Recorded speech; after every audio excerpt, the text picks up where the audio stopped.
अस्सलाम वालेकुम स्टूडेंट्स। आज हम एजी के पीएससी पेपर 2017 का सेकंड पार्ट को डिस्कस करेंगे। 50 क्वेश्चंस कल डिस्कस हो गए थे और आज 51 को हम देखते हैं कि which of the following statement about LM curve is false. कि इन जो ये जो स्टेटमेंट्स दी गई हैं इसमें से कौन सी जो स्टेटमेंट है वो फॉल्स है। Increase in money demand due to change in output will shift LM rightward. नहीं जी, जब मनी डिमांड इंक्रीज होगी तो मनी डिमांड के इंक्रीज होने से जो एलएम कर्व है वो लेफ्ट वर्ड शिफ्ट होता है, नॉट ए राइट वर्ड। तो ये जो पहली स्टेटमेंट है यही फॉल्स है। Increase in money supply will shift left word, हाँ जी ये बिल्कुल ठीक, राइट वर्ड ये बिल्कुल ठीक है। It sure that the higher level of output the higher is the equilibrium rate of interest, ये भी ठीक है। The more interest elastic of demand for money the more interest elastic is LM curve, ये भी ठीक है। तो जो फर्स्ट स्टेटमेंट है कि मनी डिमांड की इंक्रीज होने की वजह से जो एलएम कर्व है हमारा वो लेफ्ट वर्ड शिफ्ट होता है, नॉट ए राइट वर्ड। तो ए को आप टिक करेंगे। विच of the following statement about a country long run aggregate supply curve is true. Long run aggregate supply curve कैसा होता है, ये जो मैंने निचली डायग्राम में बनाया हुआ है ये एग्रीगेट सप्लाई कर्व है। इधर जो क्लासिकल थे वो कहते थे कि ये फुल एम्प्लॉयमेंट है, बाद में इसमें बताया गया कि ये फुल एम्प्लॉयमेंट का मतलब ये होगा कि यहाँ पर नेचुरल अनएम्प्लॉयमेंट एग्जिस्ट करेगी, यानी कि frictional unemployment plus structural unemployment जो कि 3% 4% एग्जिस्ट करती है हर इकॉनमी में है। ऐसा इम्पॉसिबल है कि 100% हमारे जो रिसोर्स हैं वो यूटिलाइज हो जाए। तो फुल एम्प्लॉयमेंट का मतलब होगा कि नेचुरल अनएम्प्लॉयमेंट एग्जिस्ट करेगी। तो इसमें जो बी ऑप्शन है, it is the vertical through the its length at the output, यानी कि वर्टिकल होगा ये। Which would be produce if there there were only natural unemployment. तो इधर पर जो अनएम्प्लॉयमेंट होगी वो नेचुरल होगी। ठीक हो गया। तो बी ऑप्शन इसका करेक्ट है। It is a vertical through out its length the output which B produce if every one in the population is employed, ये जी रॉन्ग है। इट्स स्लोप अपवर्ड, ये भी रॉन्ग है, यानी कि तो वर्टिकल है। It's slope upward at all prices, ये भी रॉन्ग होगा। Question number 53. Suppose an economy is in short run and long run equilibrium where its AD short run aggregate supply SAS and the long run supply AS intersect, यानी कि इस ई point की बात हो रही है पहले, जहाँ पर ये long run aggregate supply short run aggregate supply aggregate demand एक दूसरे को इंटरसेक्ट कर रहे हैं। The government uses expansionary monetary policy. Expansionary monetary policy की वजह से क्या हुआ कि एग्रीगेट डिमांड बढ़ गई, ये एग्रीगेट डिमांड बढ़ गई।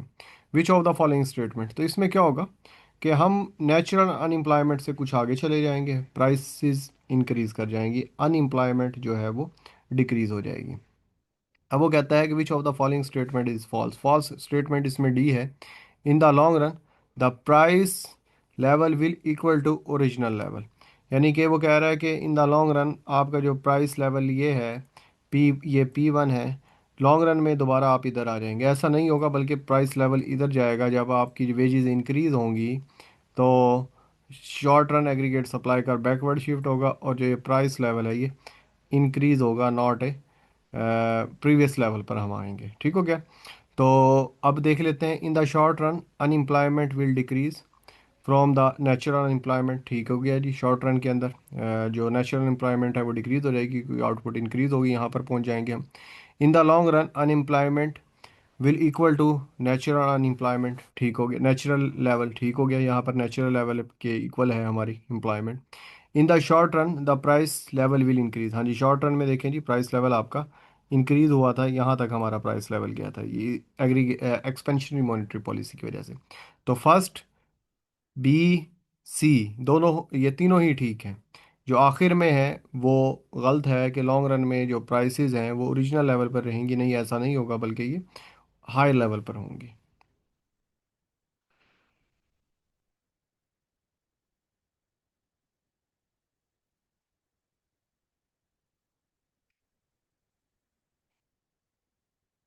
हाँ जी। 54. विच of the following will not shift aggregate supply, कि कौन एग्रीगेट सप्लाई को शिफ्ट नहीं करेगा। जो एग्रीगेट सप्लाई कर्व है वो चेंज होती है टेक्नोलॉजी की वजह से। Aggregate supply curve, long run aggregate supply curve की बात हो रही है, तो कैपिटल स्टॉक चेंज हो जाए, या marginal productivity of labour, labour को आपने ट्रेनिंग दिलवाई, स्किल्स दिलवाई और उनकी मार्जिनल प्रोडक्टिविटी में चेंज आ गया, तो ए बी डी रीजंस हैं एग्रीगेट सप्लाई को चेंज करने के। इंक्रीज इन गवर्नमेंट स्पेंडिंग, ये जाहिर सी बात है कि ये जो गवर्नमेंट स्पेंडिंग है ये एग्रीगेट डिमांड का को जाहिर कर रहा है, यानी कि गवर्नमेंट स्पेंडिंग सी प्लस आई प्लस जी, तो ये एग्रीगेट डिमांड को तो इफेक्ट कर सकता है, एग्रीगेट सप्लाई को इफेक्ट नहीं करेगा, तो सी ऑप्शन इसका करेक्ट होगा। Which of the following explain why the long run Phillips curve is drawn as a vertical line, यानी कि जो लॉन्ग रन हमारा जो फ्लिप्स कर्व होता है वो वर्टिकल होता है। इसमें क्या होता है कि जो हमारी एक्सपेक्टेड इन्फ्लेशन है जिसे हम पीई कहते हैं, और जो हमारी एक्चुअल इन्फ्लेशन होता है जिसे हम पी कहते हैं, वो आपस में इक्वल हो जाती हैं। दूसरे लफ्ज़ों में कि जो मार्केट है वो लेबर मार्केट सेटल डाउन हो जाती है। तो जो बी ऑप्शन है, because in the long run labour market will settle so the unemployment is at is natural, यानी कि यहाँ जो नेचुरल अनएम्प्लॉयमेंट रेट है उसके ऊपर आ जाती है हमारी एम्प्लॉयमेंट, और मार्केट जो लेबर है, जो मार्केट लेबर मार्केट है वो सेटल्ड हो जाती है। वो क्यों सेटल हो जाती है कि जो हमारी एक्सपेक्टेड प्राइसेस हैं और जो एक्चुअल प्राइसेस हैं, यानी कि जितना प्राइसेस में इजाफा हुआ होता है उतना ही वेजेस के अंदर इजाफा हो जाता है, तो इस वजह से ये वर्टिकल होता है। तो बी ऑप्शन ठीक है इसका। बिकॉज ए में वो कहते हैं in the long run government policies will ensure the unemployment, नहीं ऐसा नहीं है। Because of quantity theory of money, ऐसा भी नहीं है। Because government fails to know what is the happening in the fail, ये फेल्स लिखा हुआ आई थिंक, सही मुझे नज़र नहीं आ रहा, तो गवर्नमेंट का कोई इंटरफेरेंस नहीं होता ये इसमें। जो लेबर है वो क्योंकि उनकी रियल वेजेस कम होती हैं, तो वो कैलकुलेट कर लेते हैं इन द लॉन्ग रन कि एक्सपेक्टेड हमारी इन्फ्लेशन ये है, तो उसी हिसाब से फिर वो डिमांड को डिमांड करते हैं वो। 53, 53 विच ऑफ द फॉलोइंग, ये लिखा हुआ है which of the following situation about rational expectation is false, कि रैशनल एक्सपेक्टेशन में क्या होता है कि जो इकोनॉमिक एजेंट हैं वो रैशनल होते हैं। एग्रीगेट डिमांड में वो चाहे आप फिजिकल पॉलिसी से चेंज लेकर आएँ या मॉनेटरी पॉलिसी से लेकर आएँ या कमर्शियल पॉलिसी से लेकर आएँ, वो क्योंकि रैशनल हैं, वो न्यूज़पेपर पढ़ रहे हैं, इकोनॉमिक अफेयर से कनेक्टेड हैं, पॉलिटिकल अफेयर से कनेक्टेड हैं, तो ये कहते हैं कि जो इस तरह के जो डिसीजन होंगे वो किसी किस्म का आउटपुट एम्प्लॉयमेंट के ऊपर इफेक्ट नहीं डालेंगे। वो कहता है कि इस स्टेटमेंट्स में आप बताएं कि कौन सी स्टेटमेंट गलत है। तो डी ऑप्शन में वो कहता है द इम्प्लाइड डेट अनएक्सपेक्टेड, कि इसमें कुछ भी अनएक्सपेक्टेड नहीं होता, सब एक्सपेक्टेड होता है, क्योंकि यहाँ पर जो इकोनॉमिक एजेंट को एज्यूम किया गया है वो रैशनल एज्यूम किया गया है, तो उसे पता होता है कि इकॉनमी में ये होने जा रहा है। Have long lasting effect on both employment and price level, ठीक हो गया। अनएक्सपेक्टेड चेंज इन डिमांड, यानी कि डिमांड की वजह से, अनएक्सपेक्टेड चेंज की वजह से आउटपुट और एम्प्लॉयमेंट चेंज होगी, प्राइस लेवल चेंज होगा, ये बिल्कुल गलत है, ऐसा नहीं होगा। तो ये डी ऑप्शन इसमें सही होगा। The assume that people take account of all information, ये ठीक है। Assume that on average people forecast are correct, ये भी ठीक है। The people employ expected change in demand have no effect on employment, ये भी ठीक है। तो पहले जो तीन हैं ये रेलिवेंट है रैशनल एक्सपेक्टेशन थ्योरी से। जो फोर उसने दिया है डी ऑप्शन में कि अनएक्सपेक्टेड चेंज इन डिमांड आने की वजह से जो लॉन्ग लास्टिंग इफेक्ट्स आएंगे एम्प्लॉयमेंट पर और आउटपुट पर, ये इनकॉरेक्ट है। तो आपने इसको डी को चूज करना है। 57 MCQs, which of the which of the following is a shortcoming of a simple multiplier model and aggregate supplier aggregate demand model overcomes? इसका डी ऑप्शन करेक्ट है। Simple multiplier model and ISM model is essential the same, यानी कि दोनों models क्या है, IS-LM model और जो simple multiplier model हम केन्जियन इकोनॉमिक्स में पढ़ते हैं वो दोनों सेम है। 58 में वो कहता है suppose GDP was GDP constant है, was a constant over a period of time, यानी कि जीडीपी कांस्टेंट का मतलब है कि गुड एंड सर्विसेज के अंदर कोई चेंज नहीं आ रहा। येट लिविंग स्टैंडर्ड इंक्रीज, हालांकि गुड एंड सर्विसेज में कोई चेंज नहीं आया और लोगों का लिविंग स्टैंडर्ड क्या हो गया है, इंक्रीज हो गया। Which of the following might not be reason for this, के कौन सी, which of the following might not be reason of this, which of the which of the following might not be reason for this, कौन सी reason इसकी नहीं हो सकती। There might be increase in household production, इससे अगर होगा तो it means GDP तो चेंज होनी चाहिए फिर, ठीक हो गया, तो ये भी नहीं है। There might be increase in exports, इससे भी जीडीपी हमारी चेंज होगी। There might be increase in लेयर, जब लेयर आप इंक्रीज करेंगे तो जाहिर सी बात है सप्लाई कम करेंगे, इससे भी आउटपुट इफेक्ट होगी, यानी कि जीडीपी इफेक्ट होगी और लिविंग स्टैंडर्ड डिस्टर्ब होगा। There might be increase in production by underground economy, तो इसमें जो ऑप्शन है पॉसिबल वो बी ऑप्शन बेहतर है, कि अंडरग्राउंड इकोनॉमी वो होगी कि जीडीपी तो आपकी कांस्टेंट रह रही है, ठीक हो गया, और जो है ये इसमें जो नॉट का वर्ड है ना ये डाउटेड है, ये एमसीक्यूज को डिस्टर्ब कर रहा है। तो which of might be a reason for this, कौन सी रीज़न हो सकती है जी इसकी, कि अंडर जो ब्लैक इकोनॉमी हम जिसे कहते हैं, कि अगर उसको उसमें हम प्रोडक्शन कर रहे हैं पर वो डॉक्यूमेंटेड नहीं हो रही, लोगों का लिविंग स्टैंडर्ड तो अब हो रहा है पर जीडीपी क्यों इंक्रीज नहीं कर रही, क्योंकि वो डॉक्यूमेंटेड ही नहीं है। तो B option is more suitable is.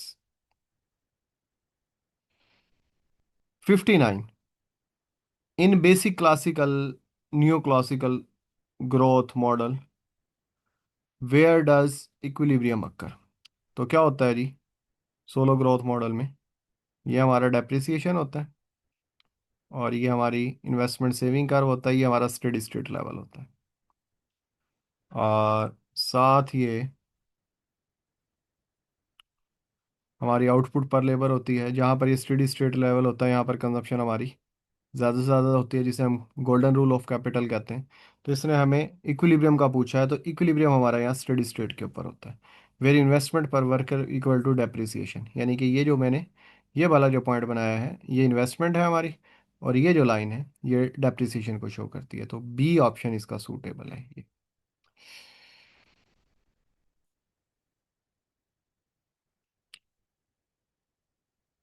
60 question, if we have ये सिंपल वो है मैथमेटिक्स है, ये साइड पर मैंने किया हुआ है, x+2+4, इसका एलसीएम लिया और इसको सॉल्व किया है, तो ये x जो ए ऑप्शन है -1 ये करेक्ट है।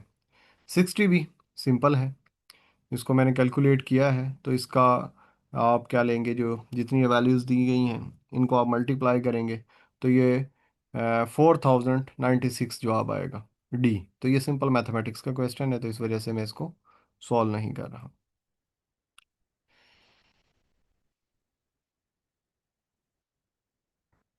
हाँ जी, डेरिवेटिव ऑफ एक्सपोनेंशियल फंक्शन का दिया हुआ ई एक्स, तो इसका डेरिवेटिव क्या होता है, ई एक्स ही होता है, सिंपल है। लॉग का जो डेरिवेटिव लेते हैं वो रेसिप्रोकल में कन्वर्ट हो जाता है, तो 1/x आ जाएगा। और 64 इक्वेशंस दी गई हैं, इनको आप इक्वल रखेंगे, 100 - 2p is equal to -50 + 3p, पहले p की वैल्यूज़ को फाइंड आउट कर लेंगे, ठीक हो गया। p की वैल्यू इधर, जो p की वैल्यू आएंगी ये मैंने कैलकुलेट नहीं किया वैसे, बिल्कुल सिंपल क्वेश्चन है, तो इस वजह से ये इधर आ जाएगा 50 और ये आ जाएगा इधर +3। 30 को इस पर डिवाइड करेंगे तो, और बाद में जो p की वैल्यू आएगी वो q में पुट कर देंगे, तो हमारा ये सोल्यूशन निकल आएगा 64 का।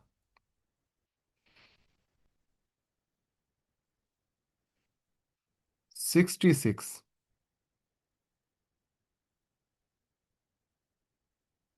हाँ जी, क्वेश्चन है 66, इफ एवरेज कॉस्ट, ये एवरेज कॉस्ट दी गई है, वो कहता है टोटल कॉस्ट फाइंड आउट करें, तो मैंने ये 60 पर ये एवरेज कॉस्ट लिखा हुआ है, इसके स्क्वायर को ओपन किया और फिर उसमें जो ये 10 था, जो साथ दिया हुआ ये 10, इसको ऐड कर देंगे क्यू से मल्टीप्लाई करने के बाद, ठीक हो गया। पहले तो हम इसको ओपन कर लेंगे ना, Y square minus 10y plus 25 आ जाएगा प्लस 10। ठीक हो गया। और फिर इसको पूरी इक्वेशन को q के साथ मल्टीप्लाई कर देंगे तो ये टोटल कॉस्ट बन जाएगी। तो टोटल कॉस्ट का आएगा y3 minus 10y square plus 35y। तो ये जो जो डी है आंसर, ये इसका आएगा। वो कहता है if demand curve is given p is equal to 10 100 minus 4 then average revenue equal, average revenue किसके इक्वल होगा? तो प्राइस हमें पता होता है कि एवरेज रेवेन्यू के इक्वल है, तो ये जो पी है इसको एवरेज रेवेन्यू भी लिखते हैं। तो ये सेम इक्वेशन जहाँ पर लिखी हुई है वही सही आंसर होगा, तो ये ए इसका सही आंसर होगा। 68 क्वेश्चन है जी।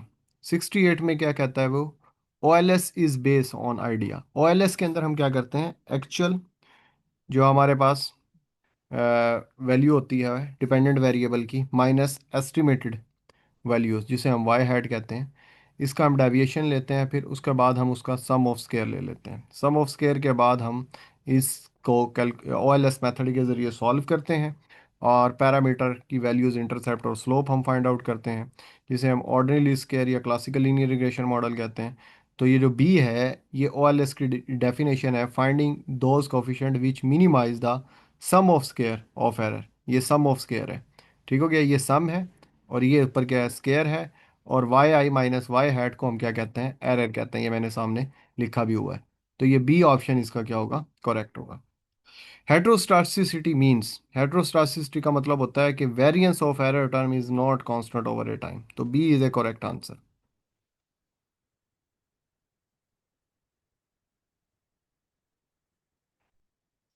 70। मल्टीकोलिनियरिटी मींस, मल्टीकोलिनियरिटी का मतलब ये होता है कि जो इंडिपेंडेंट या एक्सप्लेनेटरी वेरिएबल्स हैं उनके दरमियान लीनियर रिलेशनशिप होता है, तो it's called multicollinearity. There is a high, high का मतलब लीनियर है, हाई कोरिलेशन बिटवीन टू और या more independent variables is called multicollinearity. तो ये डेफिनेशन ही लिखी हुई है बी पर, तो यही इसका करेक्ट आंसर होगा।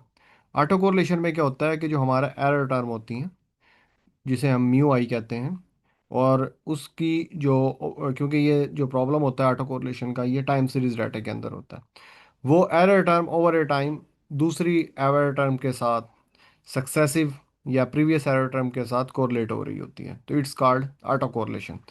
तो there is a correlation between successive error term over a time, it's called autocorrelation.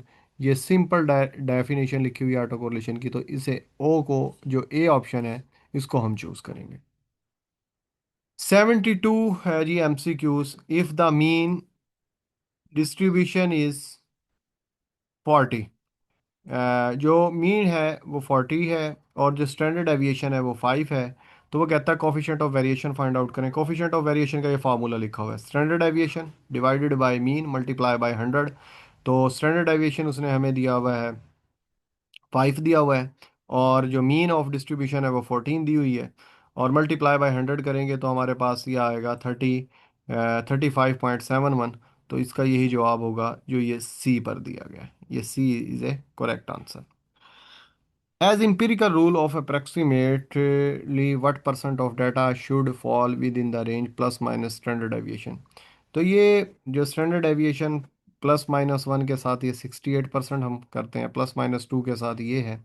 तो इस जो ये क्वेश्चन ये पूछा हुआ है इसके मुताबिक जो मोस्ट सूटेबल आंसर मुझे लगा है वो 68% है।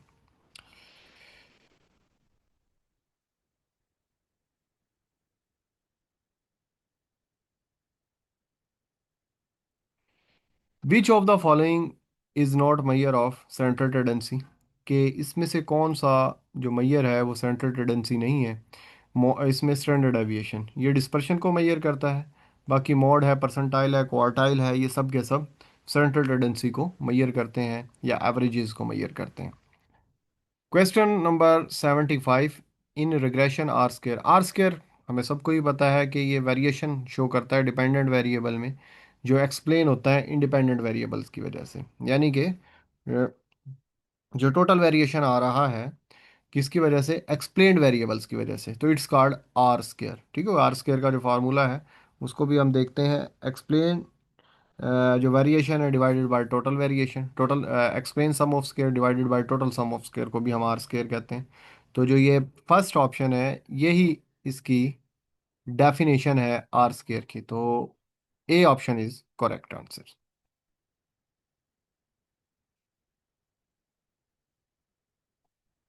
76, if we have estimated equation, ये हमारी इक्वेशन दी हुई है, log y equal to 130 plus 2 log x। इसको हम कहते हैं लॉग लॉग मॉडल। इसमें ये होता है कि जो इंडिपेंडेंट वेरिएबल में ना परसेंटेज में चेंज आता है, और डिपेंडेंट वेरिएबल के अंदर भी परसेंटेज में चेंज आता है। तो इसका मतलब ये है कि अगर 1% चेंज आए इंडिपेंडेंट वेरिएबल में, तो डिपेंडेंट वेरिएबल के अंदर 2% चेंज आएगा। तो ये सी ऑप्शन है, 1% change in X cause 2% change in Y. यानी कि जब आपने ये याद रख लेना है, जिस तरह ये डबल लॉग मॉडल है, सम टाइम लॉग लिन मॉडल होता है, लिन लॉग मॉडल होता है, तो जिसके साथ लॉग होगा उसमें परसेंटेज चेंज आएगा।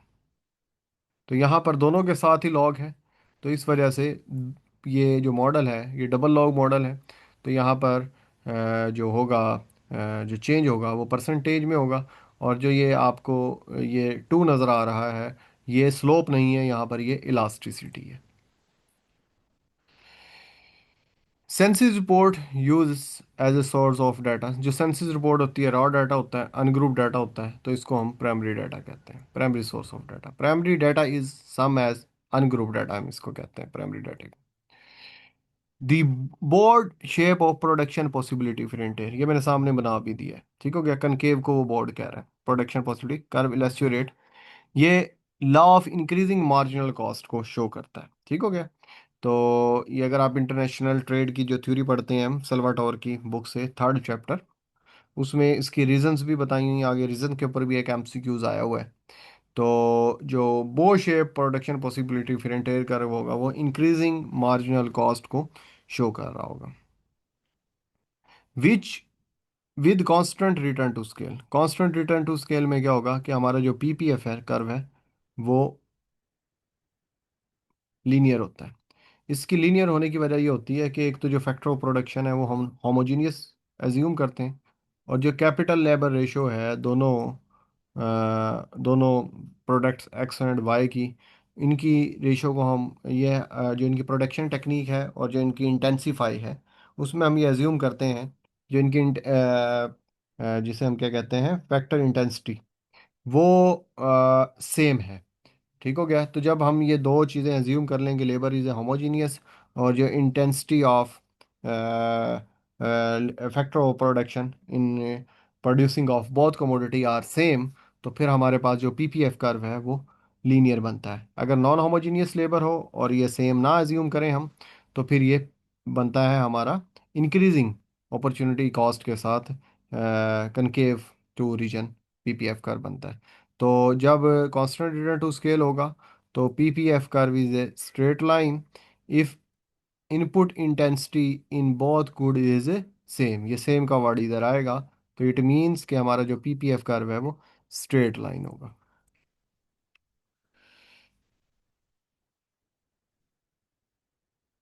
81 एमसीक्यूज है। When my income was 1 lakh, I paid 10,000 tax. When my income become 2 lakh, paid 40,000 tax, my marginal tax. तो ये देखें जी, ये 1 लाख थी जब मेरी इनकम, ये मैंने बताया हुआ है, तो मैं 10,000 पे कर रहा हूँ, तो ये 10% टैक्स है।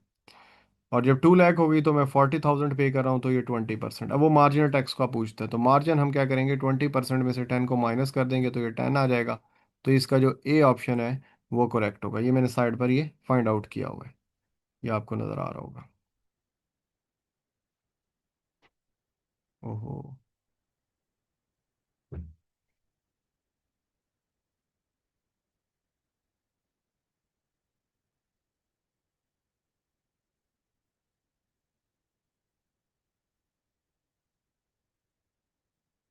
हाँ जी। प्रॉब्लम हो गया था कुछ। जी।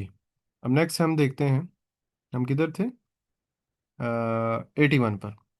82 पर चलते हैं। Public good is one that non revival and non excludable in consumption is called public good. Simple question है, डेफिनेशन है कोई, मुश्किल नहीं है। GST is example of, goods and services tax is example of, इसको हम कहते हैं रिग्रेसिव टैक्स। कैसे रिग्रेसिव टैक्स कहते हैं? रिग्रेसिव टैक्स वो होता है कि जब आपकी इनकम में इजाफा हो रहा हो तो टैक्स कम हो जाता है। जिस तरह पाकिस्तान में जीएसटी 18% है, यहाँ पर मैंने एग्जांपल ली है कि आपकी इनकम फ़र्ज़ करें ये है 50,000। ठीक हो गया। मैं जो गुड पे बाय करता हूँ वो 40,000 की कर लेता हूँ। 18% में टैक्स दे रहा हूँ तो मेरा टैक्स कितना बनता है? 7,200। अब परसेंटेज टैक्स निकाल लूंगा। टैक्स मैंने कितना दिया? 7,200 डिवाइडेड बाय जो मेरी 50,000 इनकम थी, तो ये मेरा टैक्स बनता है 14% बन रहा है। अब मेरी इनकम हो गई है 2 लाख। 2 लाख से जो मैं गुड्स, मेरा लिविंग स्टैंडर्ड ज़्यादा हो गया तो मैं चीज़ें ज़्यादा खरीद रहा हूँ, 80,000 की खरीद रहा हूँ। अब जीएसटी इधर भी वही है, 0.18। जब मैंने इसका टैक्स निकाला तो ये बना 14.4। ठीक हो गया। ये नहीं, 14.4 नहीं, 1,000। ये एक ज़ीरो नज़र नहीं आ रही है। ये बन जाएगा 14,400। 14,400 को जब 2 लाख पर डिवाइड किया तो 7.2। तो जब मेरी इनकम 50,000 थी तो मैं 14% टैक्स दे रहा था। अब इनकम मेरी इंक्रीज हो गई तो टैक्स मेरा क्या हो गया? कम हो गया। तो यहाँ से ये पॉइंट हमने इसको गेट करना है। तो इट मीन्स जो जीएसटी होता है, good and services tax, is example of regressive tax. तो इसका डी ऑप्शन करेक्ट होगा। तो इसमें मैंने 3 एमसीक्यूज बता दिए। जीएसटी का मतलब क्या होता है? 18%। ये पाकिस्तान में है, पहले 16.5 होता था, 17 हुआ 17.5, और ये प्रोविंसेस में डिफरेंट भी है। हाँ जी, 84 क्वेश्चन है। Who is the responsible for executing fiscal policy? Ministry of finance. Simple question है। पाकिस्तान एक्सपेंडिचर ऑन डिफेंस, अब जो बजट है करंट है पाकिस्तान का, उसमें तकरीबन 2.5 ट्रिलियन है डिफेंस का एक्सपेंडिचर, और तकरीबन 17 टू 18 ट्रिलियन हमारा टोटल बजट है। तो अगर आप इसकी रेशो निकालें तो ये 14% बनती है।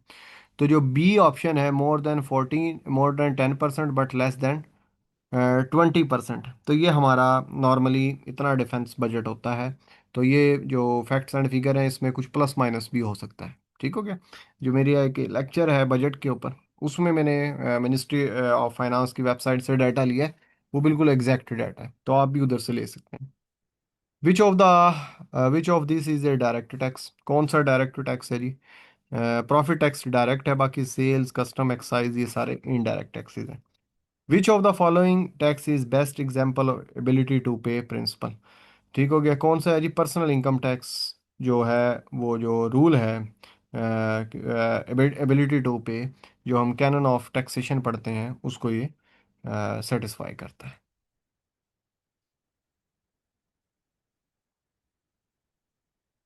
हाँ जी, 88 को देखिएगा जी। 88 है, which tax better conforms to the principle of vertical equity?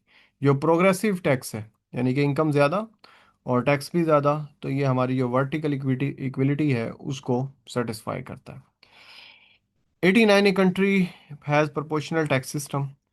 5,000 income है तो 500 टैक्स लग रहा है, यानी कि 10% टैक्स है। प्रोपोर्शनल का मतलब ये है कि सब इनकम ब्रैकेट्स के ऊपर सेम टैक्स लगेगा। अब वो कहता है एक शख्स है, उसकी इनकम है 8,000। 8,000 पर कितना लगेगा? 8,000 का जब मैंने 10% लिया, क्योंकि उसने बता दिया कि प्रोपोर्शनल टैक्स सिस्टम है, तो इसका हमने 10% लेना है, तो वो कितना आएगा? 800। तो 800 इसका क्या होगा? करेक्ट आंसर होगा। Zakat is not due on the gold owned by the person who has less, यानी कि 7.5 तोला से अगर आपके पास सोना कम है।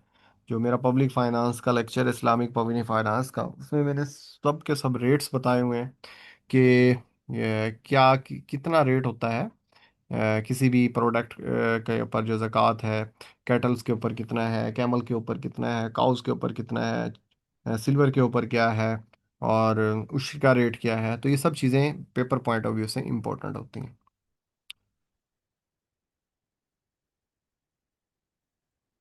हाँ जी। In Pakistan, Pakistan enter into structural adjustment programme, IMF सैफ भी कहते हैं इसे। तो ये 1988 में हुआ था, 3 इयर्स के लिए, जिसे हम कहते हैं स्टैंड बाय एग्रीमेंट। SBA भी कहते हैं इसे। ठीक हो गया 90, पर अभी तक हम उसके जो वो है स्ट्रक्चरल एडजस्टमेंट प्रोग्राम को फॉलो कर रहे हैं। 98 के अंदर ये हमने फर्स्ट टाइम अडॉप्ट किया था।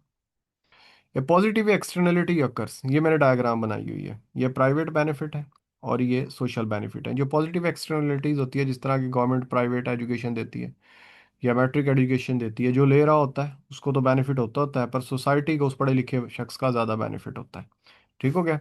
तो इसका जो ऑप्शन है, social marginal benefits are higher than private marginal benefit, यानी कि देखें जी, सोशल ज़्यादा है और जो मार्जिनल बेनिफिट हैं वो क्या होते हैं, कम होते हैं। For negative externalities which of the following is false, कौन सा फॉलोइंग फॉल्स है, यानी कि जो नेगेटिव होती हैं एक्सटर्नलिटीज वो ऐसी है, जिस तरह के आप स्मोकिंग कर रहे हैं, ड्रिंकिंग कर रहे हैं, तो ये सारी की सारी क्या नेगेटिव एक्सटर्नलिटीज हैं। वो कहता है इसमें से कौन सा फॉल्स है। There is a over production in the free market, अगर इसकी मार्केट फ्री कर दी जाए इन चीज़ों की, तो इसकी ओवर प्रोडक्शन होती है, क्योंकि लोग इन चीज़ों को पसंद करते हैं और ये इकोनॉमी के लिए डेंजरस होती है। तो गवर्नमेंट में टैक्स टू डिक्रीज प्रोडक्शन, हाँ जी, गवर्नमेंट इनके ऊपर टैक्स लगाती है, ये भी ठीक है। Society could be made of it less was produce, जो सोसाइटी होती है वो उसकी भी ख्वाहिश होती है कि इसको इसको हम क्या करें, कम प्रोड्यूस करें। बी ऑप्शन इसमें गलत है, there is under production in free market, यानी कि जो इस तरह की नेगेटिव एक्सटर्नलिटीज़ वाली चीज़ होती हैं, अगर उनको हम फ्री हैंड दे दें तो वो कम प्रोड्यूस होंगी, ऐसा नहीं है। जिस तरह अगर शराब है, अगर गवर्नमेंट उसको फ्री हैंड दे दे, तो जिस तरह अब वो चोरी छुपे प्रोड्यूस हो रही है, अंडर प्रोडक्शन है। ठीक हो गया। अगर इसको फ्री हैंड हो तो ये ओवर उसके ऊपर चली जाएगी, ओवर प्रोडक्शन के ऊपर चली जाएगी, ओवर कंजप्शन के ऊपर चली जाएगी। तो बी ऑप्शन इधर फॉल्स है। ठीक हो गया।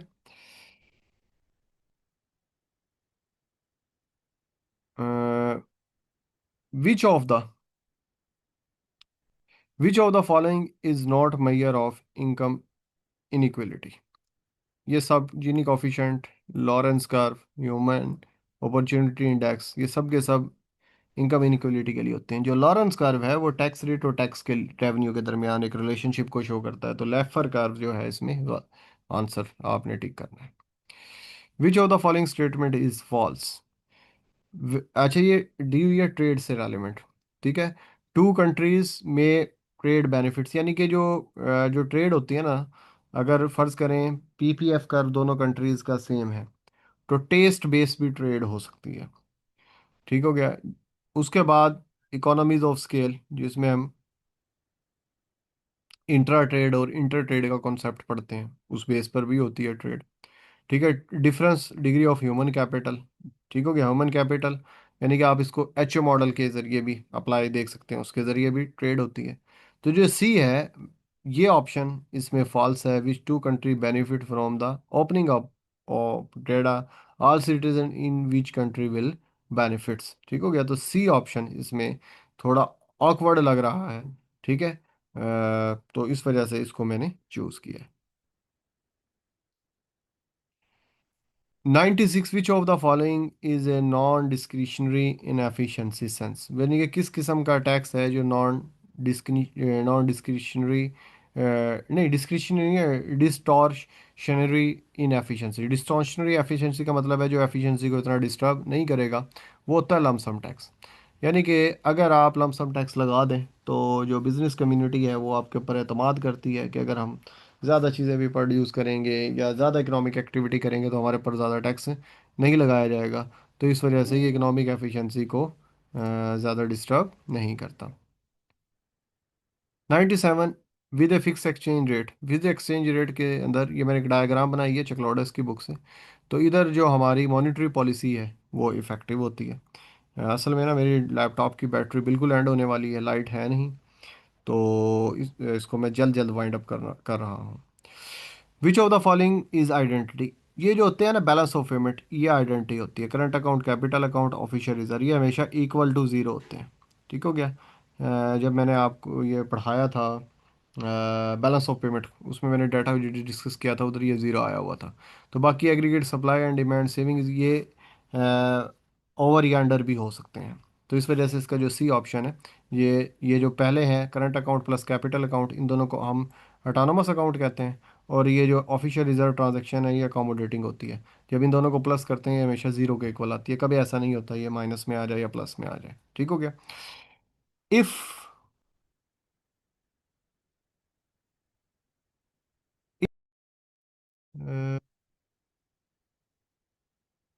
थोड़ा प्रॉब्लम हो गया था नेट का।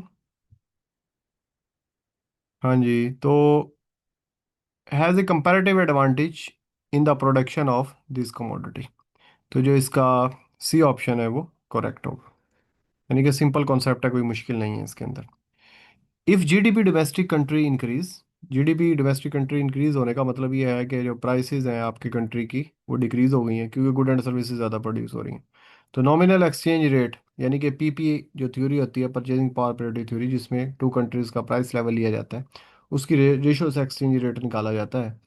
तो जब आपके मुल्क में ज़्यादा गुड एंड सर्विसेज प्रोड्यूस हो रही हैं, जीडीपी इंक्रीज हो रही है, तो इट मीन्स कि आपकी जो करेंसी है वो अप्रिशिएट हो रही है। तो कोशिश मैंने की है कि आप लोगों को अच्छे तरीके से चीज़ों को समझाऊं, और कुछ चीज़ें इसमें ऐसी थी जो बिल्कुल सिंपल थी वो मुझे सिंपल लग रही थी, और अगर आपको वो मुश्किल लगती हैं, कॉम्प्लिकेटेड लगती हैं, तो ये स्क्रीन पर मेरा नंबर दिया गया है, आप इस पर कांटेक्ट कर कर मुझसे डिस्कस कर सकते हैं। और नेक्स्ट लेक्चर के लिए अल्लाह हाफिज़। Thank you very much.